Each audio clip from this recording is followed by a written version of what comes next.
Kog'Maw taken out of the game as well. Just take out the Trist already. See everything early. Lulu. Wow. Top lane love here. That is really where all-star players sit in this team. Very, very good strength coming out of the top lane. High caliber play there. Force ban for LMQ on Kassadin. That's one they knew would be in the 3. And now we're really, who gets the target? What composition did they destroy? Elise. It's a no-namer. All right. First target E-ban. Yeah. But it's not like NoName is a Elise mastermind. He has been playing it the last 4 games out of 5. Yeah, they love comboing that Gragas with it, whether it's because of that or not. But yeah, and Rengar in the last one. I wonder. Alrighty then. So Trist is the first pick here for Sneaky. Braum up, everything really up. Whether they decide to go with Rengar, whether we see more Yasuo, because the week before this one in North America, he was banned in 7 of the 8 games. And there it is for high. Whoa. Hello for double lock-in. Top lane and mid lane. Yasuo picked blind. Immediately, yeah. Yasuo goes through.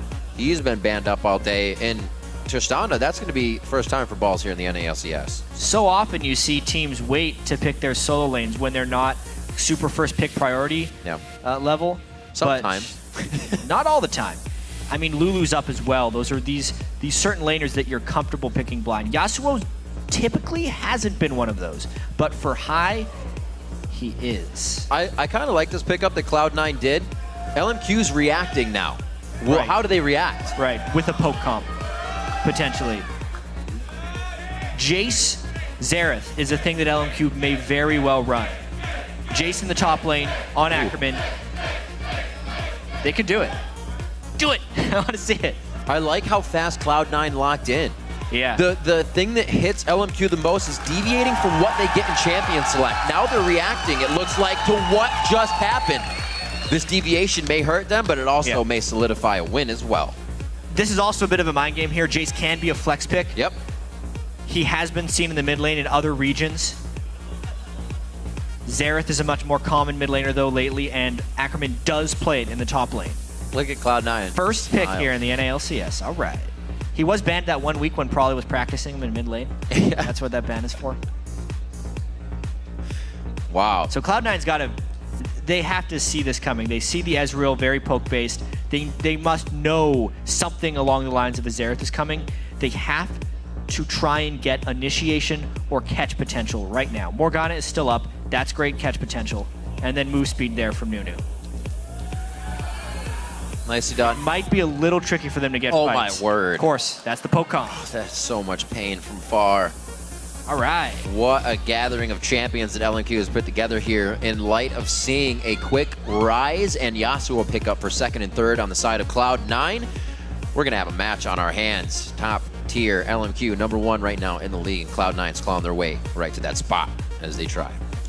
We're going to get to find out how obnoxious his composition is to play against, because LMQ has been playing a lot of it in scrims, and it is apparently quite lethal. They have a wind wall to block 1 skill shot, pretty much. Yep. And then Cloud9's going to have a very strong split-pushing presence and ability to flank to get team fights if they want this to work. Ackerman's going to have to be very coy with his acceleration gates as well, because if it's down, it means Cloud9 could initiate. They do have that movement speed, a few stats to give themselves to really relay and get back into a fight. As the teams load onto the Rift, let's load up the vote, see how you guys are calling this matchup. According to LOEsports.com, it's very close. 56% of you are giving this one to Cloud9, but that could change. That's what happens when you have the first place team against a team tied for second. You can change that as well by tweeting #C9win or #LMQwin to us at LOLesports throughout the game. Got to remember, ones to watch coming into this, as we said throughout the week, will be high, seeing if he can keep the team going. And now a question, as these comps come together, how can you quickly shut down a poke comp in that laning phase? What do you go for? What do you look for? I mean, laning phase, it's just like any other game for the most part. But if they're poke-based champions, you do just want to try and outfarm them and make sure they don't get stronger than you. Because the worst thing that happens against a poke comp is they get so far ahead that even when you engage on them, they beat you. So really, it's all about Cloud9 beating them to objectives or catching them in places where they can't run away. And that actually is somewhat isolated from the laning phase. Laning phase is just kind of like any other game. Both of these teams have a great laning phase, excel at that first dragon fight, so I'm sure everybody's going to be clashing heads in this one. XiaoWeiXiao is known to have a very good lead at 10 minutes on his lane. High has let farm go, but not as much as of recently. Less roam from the mid lane has kept him there and fighting against the mid. We'll see if he can get a kill out of this in the early game. Meteos on Nunu, not the first time we've seen that. Got him. 5 gold. Yes. Definitely playing a bit of a timer game there. Yeah. Done. Definitely knowing when they're going to be coming around the corner. He wants more gold. Hey! Cash money's in the pocket.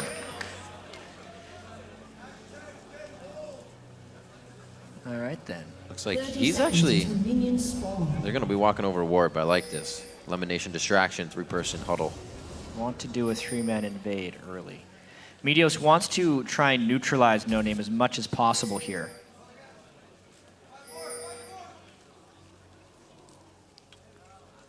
Full knowledge. Yeah. It's kind of like a gentleman's agreement. Lemon in danger of taking some damage, but not really in danger of dying. 2 for 3. Ackerman's walking They're really all wanting the way to do down. this delayed invade. It's because they keep seeing Meteos' posture in that ward that LMQ has placed around their own red. I think now that they've seen Meteos fall back, they're less inclined to go for the jungle invade. And with Xerath showing in the mid lane there it is. Little ward. All right, definitely going full in on this jungle invade. Doesn't mean Lemon can't put this ward, or even just land another binding. Look at the gold, 2.7 to 2.6. LemonNation making things happen early game. Money get paid. But with no lane swaps, this shouldn't actually have too big of an impact. Ooh, they actually might be quite late to lane.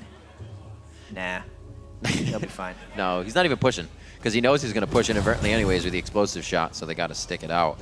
Nicely done. We'll see if Meteos, looks like he can make his way over to that red buff. He should be fine. We'll start out at level 1s and see where the damage comes from. And high. Aggro! Whoa! What? Turret! That first shot.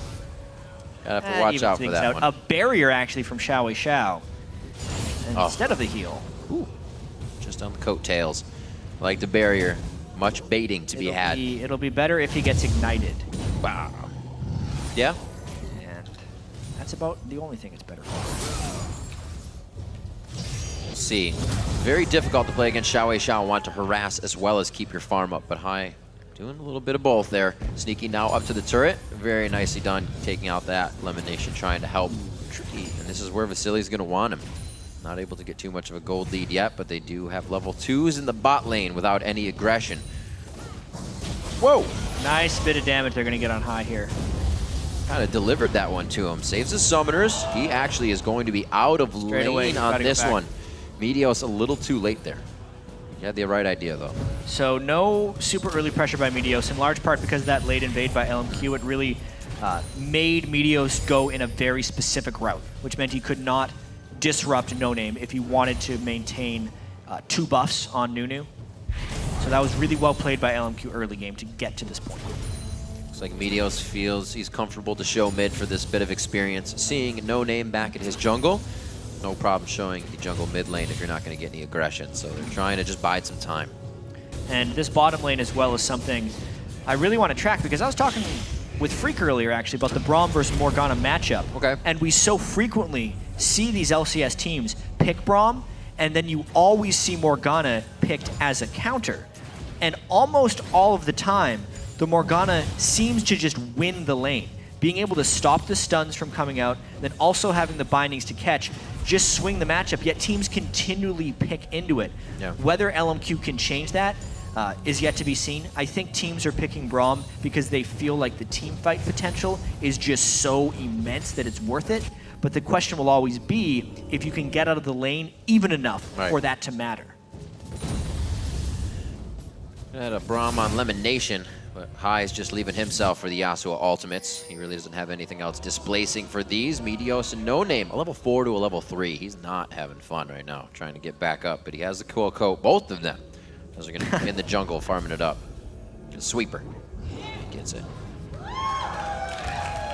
Jungle Wars, won by Meteos so far. 19 to 13 in that CS, so he's making an impact, and he's going to make bit of damage here. He's definitely going to have to burn something here. Left and rights to the face, and NoName returns that favor. It looks like he flashes in.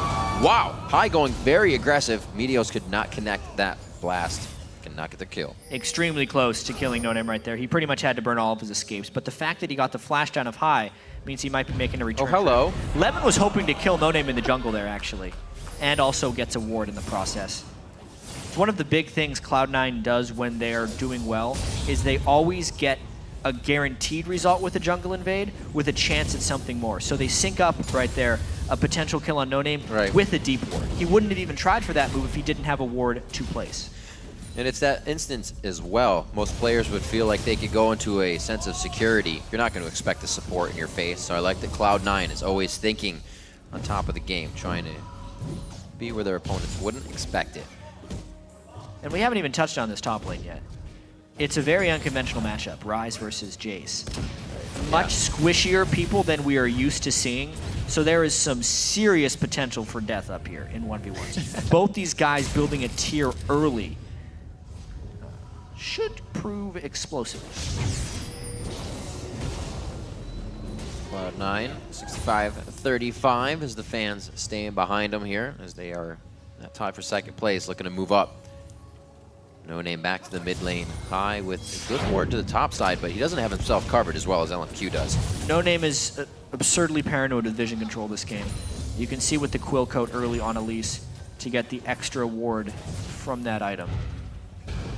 Yeah, usually we're either seeing fast sight stones, the Wraith damage coming out from that, but this time the quill coat for him. He's still 10 CS behind as he's not making too many moves. Meteos starting to put some forward wards in to make sure. He wants that ward, but it's a little dangerous to take. He's definitely got a bad pinch here. Yeah. Unfortunate. Just gets one hit in. Knowledge it's really this whole game, this whole mini game right now. This game has all been about vision control up until now. Whether or not Meteos can get ahead of NoName. The nice thing about this is even though they're having this vision battle where they're both just completely consumed with wards, it's in the favor of Cloud9 when they're doing that stuff. Balls, though, gets it back. Doesn't hit the turret. Whoa! Throwing down the ultimate. Ackerman decides not to engage on that one and just a bit short on the powered shock blast. And just to get back to the jungle point as well, even though that top lane could definitely have action soon, it's in favor of Cloud9 because that's what Nunu wants to do. He wants to neutralize the other jungle as much as possible. So to make it so the lanes have an easy time, and then Meteos can make choices of where to go, whereas NoName is trapped into playing the Nunu game. And that he is. He is just waiting to find him in the jungle. The ward there helps.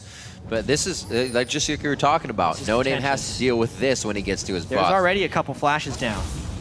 They're all both on three sides. This should easily be Cloud9's. The smite goes over. NoName tries to get out of this one. Very dangerous situation. I thought for sure when he landed that tornado on Elise, he was going to follow with an ultimate and kill him, but High restrains himself and they get out with just the red steal. They did get the red, right? Yeah, they did. He just used the smite on Golem. NoName did. Meteos grabbing up that nicely. It looks like they may actually have a bit of coverage for red here, or rather dragon, but not to do it. Just get it set up. And they're definitely just trying to move themselves into LMQ's territory. They want to keep XiaoWeiXiao down and farm as much as possible, which is no easy task.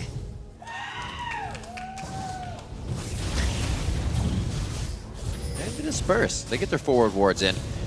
Cloud9 playing this one quite slow. Nobody's grabbed a definitive lead just yet. They don't exactly have a super playmaking team. High has to get himself in that position to get that ult going. So could be quite tight if LMQ does kind of gain any bit of lead, because that poke team is going to hurt. This will be a very interesting game whenever LMQ can start setting up their own siege. Whether or not Cloud9 can get the right type of team fights, because they're put in the position where they have to try and engage as quickly as possible. So very high pressure situations will happen in this game. Interesting. Sneaky did this last time as well. The Infinity Edge straight. He was facing a Jinx last time. But usually we'll see the static shiv from people. He's going for the damage. And it looks like he's actually still leveling explosive shot. We'll see a Trist try to level up rapid fire and equal that with your Infinity Edge. Get all the max damage that you can. Static shiv, however, coming up for High in the mid lane, so that'll be expected. 85 to 92 there. XiaoWeiXiao farming accordingly, keeping himself safe. Good aggression in this bot. They can't seem to get a kill down just yet. Definitely not coming from the junglers. They're just playing patty cake in the jungle all day. It's a good way of describing it. Yep. Here we go again. To chase Uh-oh, this might be NoName. a little bit deep. He might have to burn flash here. Yeah. Causing chaos. Pulls everybody out of the lane. Flash kind of stinks to burn, but getting a few CS missed everywhere.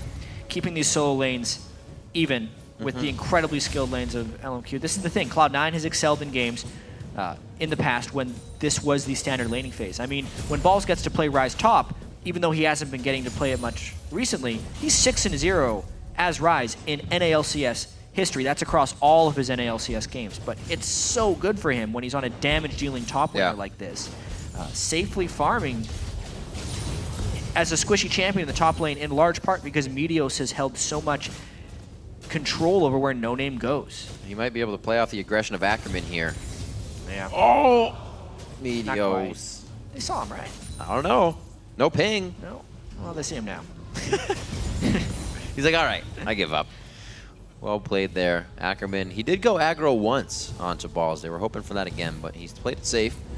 Very calm, cool, and collected in that top lane. Nobody really wants to be the first one to give up first blood here. It's going to be getting tense, and there will definitely be a dragon to be had if that first blood happens from mid to the bottom side of the map. Just a 400 gold lead, and I think that's from the wards these guys have been clearing. The lanes are just about even. Yeah. The question will be whether Cloud9's plays 400 more golds worth of wards in the game to keep the itemization. It's the LemonNation bindings. Because you look at the items, and they're all pretty close.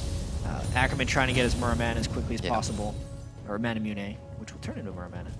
Vasilii just trying to farm up desperately for Trinity Force. No one really jumping ahead on items yet. Surprised that the Sneaky went with the BF sword on Trist instead of a static Shiv for more wave clear, since they are specifically against a poke team, and they do not have very strong wave clear at all. If a siege situation does come about, the static Shiv would be, I think, incredibly important. But he wants that Infinity Edge first. All right. Good bush control coming from Moore. No lockdown yet in any lane. Sneaky farming up 112 to 116. Almost helping a little bit without that static shift to keep the lane right in the middle for himself. We saw how easy it was for Vasilii to just mystic shot him to the turret when he needed. Still waiting for Dragon to go down. Both teams giving each other a lot of respect for the compositions they've brought to the table. No real strong engages. Just kind of sight given, aggression given, and then they turn around and walk back. And it's crazy considering these are actually pretty aggressive lanes. Yeah. And pretty aggressive kill teams lanes as well. LMQ is a team that plays exceedingly aggressive. Although they did say that Cloud9 capitalizes so well on their mistakes, so their previous 2 defeats to Cloud9 may have them playing more passively right now, just trying to avoid the mistakes that have plagued them in the past. And this could be that deviation that LMQ talks about that they don't want to do in Champion Select. Those were fast pickups of Yasuo and Ryze, and we haven't seen LMQ picking up that Jayce anytime soon, so they have reactively picked into this. They have, but at least it's something LMQ has practiced. Right. This still will work for them. Oh! Almost getting that hit up from Xerath. Good fight here. Morris just walking right into the fight. Locks it up. Vasilii. Arcane shifts out into the True Shot barrage. They get a good bit of damage. Nobody goes down on either side, but that Dragon nicely going over to Cloud9. That's the kind of decisive stuff Cloud9 needs to do. If they would have danced around that Dragon, they would have been poked out. And you could see when LMQ did try to collapse in, they couldn't really do it unless they had preemptive poke to begin the fight. It's just an extra shot. Jayce kills turrets fast when you leave his Ryze, though, that's for sure. That's an injecting trade if I've ever seen one. Balls without teleport. He's going to be running back. So he gets back in time. 128 to 124. Didn't lose too much in that as Cloud9 tries to start picking up a little bit of vision around the map. XiaoWeiXiao nicely clearing this one out as well. He'll do his farm thing, just trying to stay strong. Has had quite a bit of luck bringing out the Xerath lately. His champion pool has just been outstanding throughout the LCS split. I think we saw the most fault in his play on the Pantheon they tried to bring out mid. Other than that, very comfortable and the champion pools that LMQ can bring to the table. I guess that'll help you get to #1 at some point. Definitely will help you get to #1. Look at the ward play. It's just, how many ward kills have there been in this game? It's got to be some kind of record for 15 minutes. Static Shiv is completed on high, even if that's not the direction Sneaky is going. Sneaky has enough gold for Infinity Edge. 2,600 gold. Yes, He's sir. just hanging out, burning a hole in his pocket. Hits 2,700. But if you're going to be safe in lane, the time to back. You don't back when you're going to lose a whole minion wave or when your turret's going to take damage. So without the time, he finds it now. 22.4 to 21.2. Dragon helping a little bit with that gold lead, and now the impact plays could be coming out of the damage. Items finished on that side of Cloud9. Just about finished up on the side of LMQ. Here's the siege, though. Yeah. How quickly will Cloud9 initiate? They're trying to flank. Oh, fine! Oh, High gets it in for himself. He goes right into the fight. What an absolute zero from Meteos. Moore is tripping on his own feet to get out of this one, and High picks up a double kill with a self-initiated last breath. That siege didn't last long, that's for sure. That was such a quick collapse by Cloud9. They knew exactly what to do against that. LMQ didn't have the proper vision control. LemonNation landed the bindings he needed to, and they just destroyed in after the acceleration gate was down. It was exactly what Cloud9 needed to do, and it gives them 3 easy kills. Explosive first fight, right in the mid lane too, just opening up the map. 4,000 gold lead comes out of that. Dark binding over the wall, and good dodge from Vasilii. So Meteos and crew now denying resources all around the jungle as they know some breathing room now given to them. They have LMQ on the back foot. Nicely controlled as well. They're not super fast pushing this, taking their time to get everything they can out of it and make sure LMQ is really running thin. The siege like that, being so quick. LemonNation, such good play. Onto such a priority target as well. Just a huge amount of damage before any poke could be laid down. That's the key to all this. I feel like LMQ went up to the turret far too early. That is the most dangerous place for the poke comp to be, is right next to the turret. They need to land the siege before they put all 5 people at risk like that. He's at least hit a few health bars before you're taking down the turrets. An unfortunate turn of events for LMQ, but first blood and a turret in their favor going for Cloud9. Now with Tristana in the bottom lane, Sneaky has gonna get, I believe, a second item already after that fight. 2 assists, put him on a static shiv if he's gonna get it, or the Phantom Dancer for max damage. Berserker Greaves. I'm a liar. Hey, he's getting there. He'll have it soon enough. LMQ, though, trying to keep pressure in the mid lane.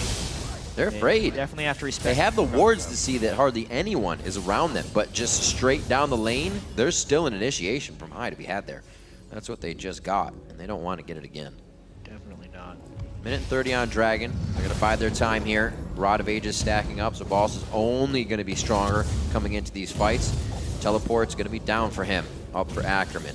But this could be the turret, though. There's just not the people in position. LMQ trying to be relentless. This will be round 2. Balls has his teleport up, so when Meteos comes in behind, expect to teleport as well. This has to be the fight. They do not want to get sieged, and the acceleration gate is down as far as retreats are concerned. I'm looking for Meteos to lay down a ward for this teleport to come in. LMQ realized how dangerous they were being right there. Good wards behind them. Keeping that safety in. High taking a bit too much damage. This is what you were talking about, those health bars getting low. Now the siege can be a little bit more effective. A minion way behind, see if they keep it steady. Cloud9 doesn't have the best ward for Balls to teleport in on right now. They would love to have one in the mid lane right behind LMQ. So this is a little bit of a dodge battle right here for Cloud9 because they can't safely initiate, it seems. I was going to say they might try it with that gate down without the acceleration of being able to get out or in. Maybe Balls would hit his ultimate and fly in.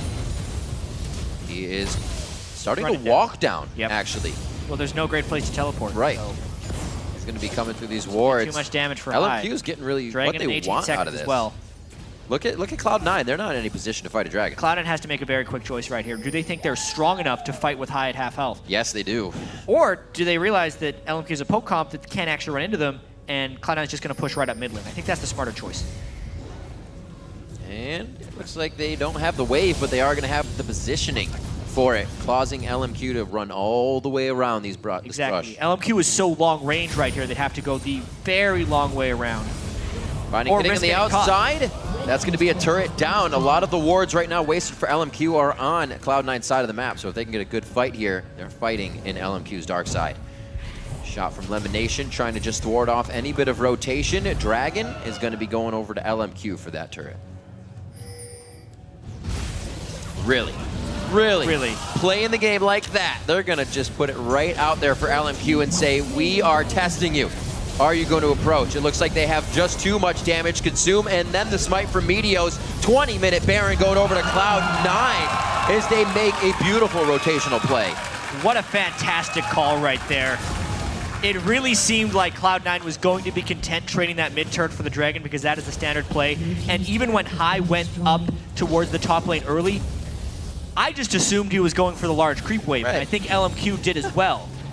They took a giant snake along the way. That was really nice, taking the Baron at 20 minutes, uncontested. That's actually, isn't that exactly what they did yesterday? LMQ? Toss? Yeah. No, they got a 23-minute Baron, yep. Cloud9, yeah, man. Little taste of their own medicine. NoName's trying to get himself back and ready into this one. He's a level behind. Ackerman, a level behind. XiaoWeiXiao, 2 levels behind High. These guys are having a great game on the side of Cloud9. All catapulted by that one mid-fight. And just superior team communication. It's that one voice. Yeah, High is really on point. He's on Yasuo. It gets banned against them pretty much all the time. When he is comfortable on his champion, he is more likely to make strong shot calls as well. Wow. Dangerous to have that single point of failure on a team, but when it doesn't fail, it's really, really good. Everything working out for them. Such an early Rod of Ages from Balls and his Seraph's Embrace. Rather, Archangel's being stacked up at 600 right now, so he's very close to getting himself more protection and more engage. This could be the 4th turret of the game here for Cloud9 as they bear down on the bottom lane. LemonNation taking some shots. Will be hard for them to siege, though, against this. Yeah, poke they have good wards. LMQ. They got to get some flank attacks going. Ooh, Hasaki indeed. Misses that one out. And he's going to back off. Doesn't want to take too much poke. They could get a good side swipe here onto XiaoWeiXiao, but there'd just be too much movement probably to get there in time. Spreading LMQ thin. Can Cloud9 get the engage they want here? Well, High has by Xerath himself, yep, on the side, so you'd assume they have a little bit better chance, but you can see they've yet to touch that turret. Just because the Jayce and Ezreal combined wave clear is pretty spectacular as well. It's almost like they need to split up into 3 lanes. High's calling, kite the fight, make sure you're in a safe spot. I'm going to get a full push on the top wave as the map objective free. We need to get more spread. With the Xerath going from mid to bottom, it's too close. This game would also mean if Cloud9's able to win that they'd be within a game of first. Wow. Which when you consider how much Cloud9 has struggled this split would be rather spectacular.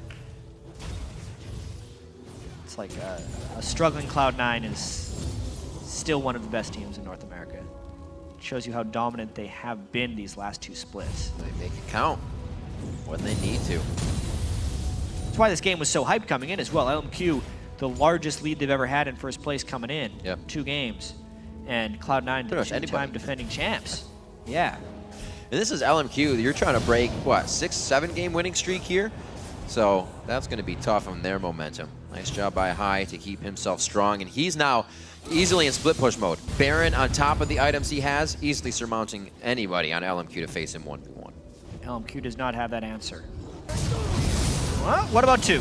Oh, wow. And the exhaust pulled out there. Very nicely done by High in a 2v1 situation. Summoner heal down from Vasilii, and they are trying to spread LMQ thin between mid and top now.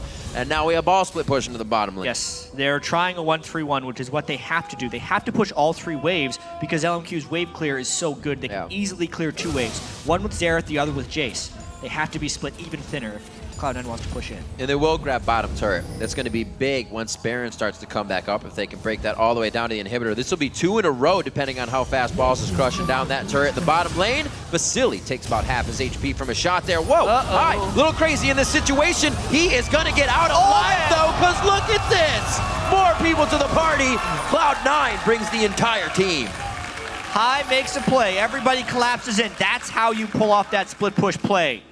High playing out of his mind. Cloud9 well coordinated. They're looking for a quick and decisive victory over this poke comp try from LMQ. We did call him. Whoa, whoa, okay, we didn't see XiaoWeiXiao, but Balls did, and the team was ready to act on that flash. Minute 20 on the clock for Dragon, but 25 minutes in, 6-0 so far, a champion shutdown game for Cloud9. LMQ's looking to squeak back into this somehow. The thing about this from Cloud9 is how quickly they have just dismantled Very assertive. this LMQ strategy, and it's the assertiveness, really. A lot of other teams take time to set up the right play against these poke comps, but you can immediately see as soon as one siege didn't work, 1-3-1 split push, high, draws attention, pulls off some amazingly great jukes, waits for the backup, gets the ultimate off as Balls is arriving. It's just like everyone is one person right now for Cloud9. Previously, before that, he just bone exhaust and And heal. it's like, you know what? We're not done. Mid lane. Huzzah! Black shield to make sure he can't get stunned on the way through. A step ahead of the game, even in that flash. I love the auto attack there from Balls at the end. Just got to get one more hit on the turret. So the map completely opened up to the front door now. Cloud9 can work around the horn of LMQ's base if they decide to. A little short on vision control here with the Dragon up in 10 seconds. The ward wars will be intense. Yeah, they're just going to push down mid lane. They do not want to risk going in against that lack of vision. Oh, they're just going to push it. They're scaring him off, though, because LMQ doesn't want to give up their inhibitor for a Dragon. They're the siege comp. If they lose their inhibitor turrets, they are done for. Yeah, definitely a game that Cloud9 knew they were playing coming into this as soon as they saw the poke comp come to fruition. And it seems like LMQ again having to divert from what they wanted in this game definitely affected their style of play. They haven't even gotten a kill. LMQ is the team to lose or half win a fight and then come back to keep it going. Not this game. They haven't had the chance. Definitely not. A strong game streak that they have, but yeah, like 7-game win streak. Looking like it's going to be coming to an end right here as Cloud9 is surging towards Super Week. it's crazy. I mean, there's this poke comp that they're trying to run with Ezreal, Xerath, Jayce, and Elise, and it is attractive in the sense that it can poke so well with Jayce and Xerath. You can see if they get ahead, Right. it would just be this ridiculous barrage of aggression. But they're actually lacking really strong disengage. They don't have big-time move speed boost that we've seen. Like, they pick the Braum, but it almost seems like they'd be better suited with the Karma. Yep. Because if someone comes at them, they could actually get an extra speed away. Right.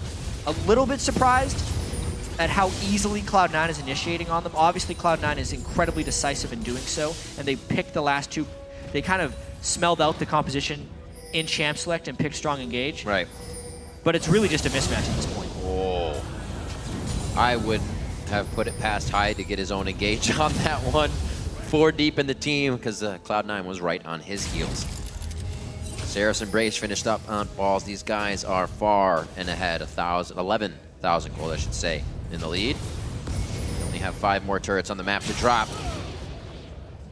They're just trying to pick out LMQ wherever they can in the jungle. Like you said, Jet, once those inhibitors go down, it's going to be very tough. But I'm surprised LMQ is giving Cloud9 the time of day outside the base this much. It's a lot of risk being out this far. Ooh. Whoa. Oh. He's got to land sometime. Good exhaust. But again, High continuously pulling off summoner spells from the LMQ team. And taking NoName to half health. There is a danger about LMQ knowing that Cloud9 is doing the Baron because they can throw so much poke into the Baron pit. That's scary. That's why Cloud9 is hoping they can actually catch a fight outside of the base right here. Them running away from LMQ right there kind of lets LMQ know they're on the Baron pit, but can they even make it through these 3? Oh, a great shield. They're going to pull off. High could get an ultimate for himself here. He has it up. They were charging it on Baron. They knock him out of the way, unfortunately, but they're still getting the kills on this. A nice shield, or wind wall, rather. There's a minion wave. Going. There's 1 dash. There's 2 and 3. NoName's going to be hit up. He has the Guardian Angel. Can he get Vasilii and the team to stay? Arcane Shift from Vasilii gets him out with the fast fingers. That's still 2 more kills, and the jungler down for Cloud9. They want to get this Baron. It's actually not completely solid yet because there's still a lot of poke that can get out here. LMQ is not done assaulting. I'd say the Baron helps a little bit more. If they can get this, they're going to be taking damage all the time there at these next turrets. But they're also going to be taking a lot of pressure here from LMQ. Baron. Oh, Balls is look behind. down to about 3,000 health. Balls coming in from behind, and that is going to be the TP. See you later coming in. Double kill for Balls. Baron gets taken down by Meteos, and Cloud9 gunning for the front door. Always with the flank attacks. They're not letting LMQ set up their artillery. They're just going right behind them and taking out the trebuchets where they lie. Very nicely played throughout. Consistency and keeping their eye on the goal. Cloud9 yet to make a mistake and falter with a death in this game. They're going to be taking down the first inhibitor turret 10-0. Now the inhibitor at a 16,000 gold lead. They are running amok, and it looks like LMQ will not be able to stop it. What an interesting turn of events we've had so far today. Let's take another look at this teleport. This time they had the back ward. LMQ was preoccupied with the Baron and war control. Oh, although wow. High and Balls knew exactly where they were going right there. Lemon's black shields in this game as well. Yeah. So good. We saw EG destroy Curse. Yeah. Now we're seeing Cloud9 walk all over LMQ. Some very one-sided games today, that's for sure. Yeah. And Cloud9's playing it perfectly to get LMQ where they want them. They're only looking at that high initiation or dark binding catch, but they're making it work now with the teleports. Being in the right spot, the vision control is far, far in favor of Cloud9 right now, as Meteos walks over a ward. But it looks like LMQ is making one last stand. With that Baron down, this is going to be the lane they want super minions in, says Cloud9. And that's the way it's going to work. And they could still do a 1-3-1 if they really want to. They could still split up in a bunch of different directions. They would want Yasuo in the mid lane, Balls in the top lane once it teleports back up, and the other three in the bottom lane. But they might not even have to wait that long because they have that back entrance, or it's the front door that they've taken down. Yeah. They can get inside LMQ's house, basically, and make it so they're not able to set up shop. Which is exactly where they're approaching. What an interesting way to play it. Usually you'd be yelling at your team, stop pushing the push lane. Get out of the push lane. They need a way into the You're base, right. though, so LMQ can't set up. And LMQ is going to have to let them walk through that front door. They're hoping the super minions get in position. And we have Sneaky on the bottom side as well with a bit of that support. It feels They're like at gonna this be able point, to get to it. LMQ can't even win a 3v5 No. in a lot of ways. You could see it when they're approaching the Baron pit. Like, they almost died without Meteos or High there. That turret's done for. Yeah, you said it in the beginning of the game. If LMQ fell behind, this was going to be one of the hardest games they've faced in the NALCS Summer Split. And the next inhibitor will be going down. The brute force of Cloud9, just utterly too much for LMQ to handle. Yep. They're going to be going for inhibitor number 3. The minion wave is, of course, cooperating. Cloud9 set it up that way. LMQ needs to try and fight, but they can't really initiate with their tools right now. And a great use of wind walls as well to shut down the attack that would come from the siege. I think it might be the first time we saw XiaoWeiXiao ult in this game. He hasn't had the opportunity. He wants to use it to secure kills. That time he picked up a few minions. 10-0. Cloud9 looking for a shutout. Will LMQ be able to squeeze out a kill here? High goes deep. Will he die in the fire? He is burning right now, but somehow he's got some fire retardant clothes on, and he stays alive. 12-0. 33 minutes on the clock. The Nexus in the eyes of Cloud9, and so is the win. Whoa. 33 minutes to dismantle the #1 team in the North American LCS. What type of momentum will that mean for Cloud9 heading into Super Week? 1 game out of first. Man, the guy right there, front line. Both these teams, LMQ likes the pressure. I think that's the right thing. We should play that aggression. And boy, did they. LemonNation said that in the pre-roll to the game, that aggression from LMQ is the right way to play, and man, did they bring that to the table. They really just Aggression. completely picked LMQ apart. The instant LMQ tried to set up their siege, Cloud9, they knew that story. They knew how it ended. They just need to find the flank. They found it immediately. They picked up a quick 3 kills. They said, all right, LMQ's going to try and come back. They're going to try and posture around the dragon. And also, they're not that mobile of a team, despite being a poke comp. Let's just take Baron. And when that happened, there was no coming back. The Yasuo pick getting through for high-paying dividends in this game. And we've seen it more and more as mid laners feel confident to execute their own initiations, and he did so as well. LMQ got a little too close to that turret, and then the rest of the team, LemonNation coming in with great dark bindings, and that initial soul shackle was really huge for the fight. Everybody played so well. Yep, LemonNation 1-0-10. The lane didn't really go in either direction, but the Braum was definitely not very effective this game. Another one of these pick Morgana into the Braum win matchups that we have been seeing so much of. It's something we saw in this game